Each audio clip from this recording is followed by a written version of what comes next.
Put a couple of eyes and a smiley face, you know. It's a weekday afternoon in Tulsa, Oklahoma, and former NBA forward Wayman Tisdale is back in training.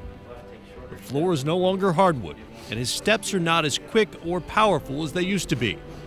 But make no mistake, Tisdale's steps today are as meaningful as any he has ever taken.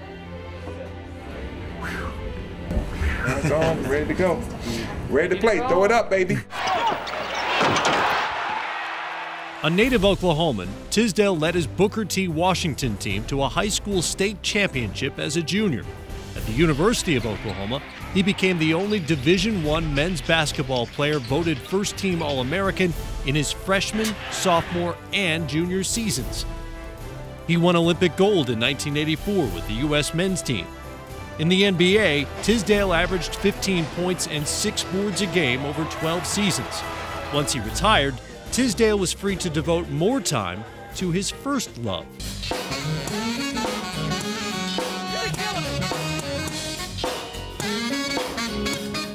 I was always a lover of music. That was my first love. They had to make me play basketball, but you didn't have to make me play music. Tisdale's contemporary jazz albums have been bestsellers. In 2002, the National Smooth Jazz Awards named him Bassist of the Year. But as his health deteriorated in 2007, so too did his passion for music. That's probably one of the darkest times in my life, man, to be that sick, to be going through fighting whether or not the doctor gonna tell you you're gonna make it. You turn the corner, you don't know what you're doing. I didn't want to hear music. I didn't want to hear anything. Los Angeles, California, February 8th, 2007. The night that Wayman Tisdale's life would change forever.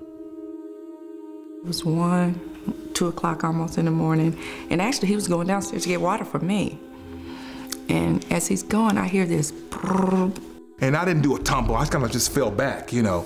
And I remember my wife said, I said, Regina.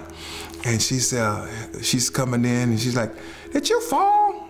I'm like, yeah, I think I fell. I said, yeah, I fell. And I said, but I think you need to come here. And she said, what? I said, I think I broke my leg. My initial response, I said, get up. You know, because I'm in a panic, get up, get up. And he, you know, goes to get up and then he yells. And that's when I knew that something was wrong. So I walk around him and then I see, you know, it's like somebody took a baseball bat and just swung at my chin and just shattered it. When he couldn't get up, you know, he said, call 911. And so our story begins. We're in the emergency room. Initially, the man said, oh, well, this looks like a cyst. So we're like, okay, cool.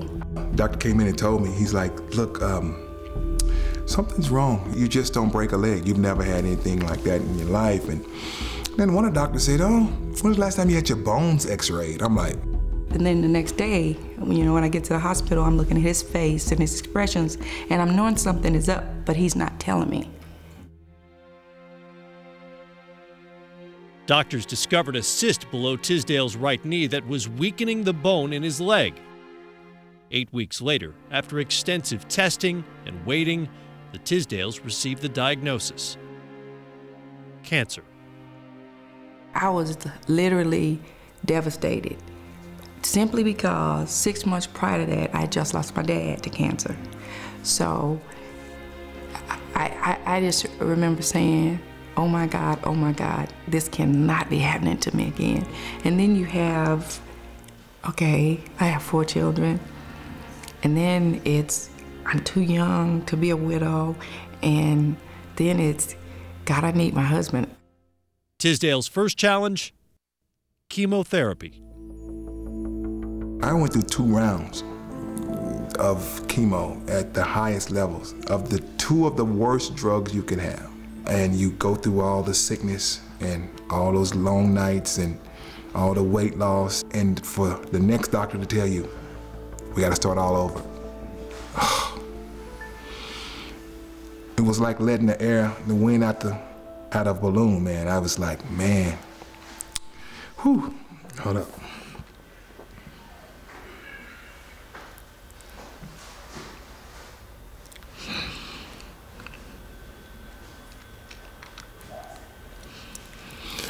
But to get to that,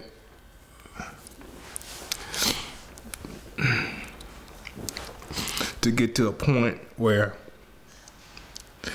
that you knew everything that you've been taught, all the faith that you've grown up with, and all the things that your dad and mom had put into you, and for that to be now all you can rely on. All I had was God. Tisdale drew inspiration from his mother, Deborah, a two-time cancer survivor who was given 6 months to live 42 years ago. Tisdale also praises his Olympic basketball coach for testing his mettle years ago, a test that he says toughened him for the battle against cancer. I had some coaches that literally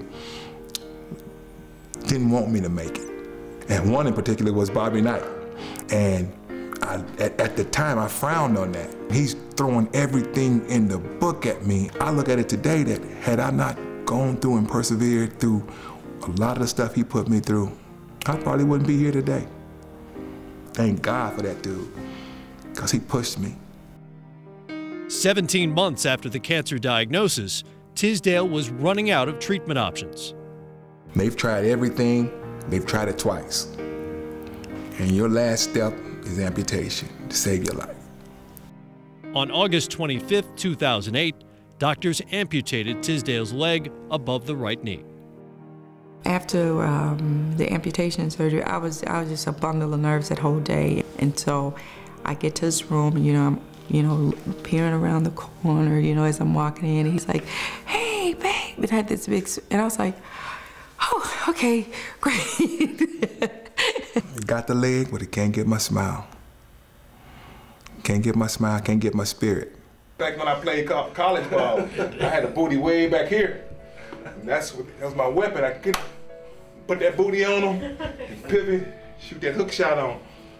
With a new right leg and his old competitive spirit, Tisdale is walking again and building yet another fan base among his doctors. He is such a dreamer and such a stellar personality that this didn't really faze him that much. You ask him, "Oh, are you okay?" He's like, "Yeah, I'm fine. This is just a little roadblock, I'm getting through this." He ain't never done a leg for a 6'9" guy. I don't know how many legs have been done for a guy 6'9". That was one of the real challenges, and his doctor sending him to us is, how do we build a leg for a guy that tall? They don't make components for a 7-foot-tall man, and he's doing really well with it. He's at least 2 or 3 months ahead of schedule. He was able to progress a whole lot quicker than the normal person, just because of his physical ability, basically. Tisdale has been cancer-free since August. A survivor, he reflects on what he has learned.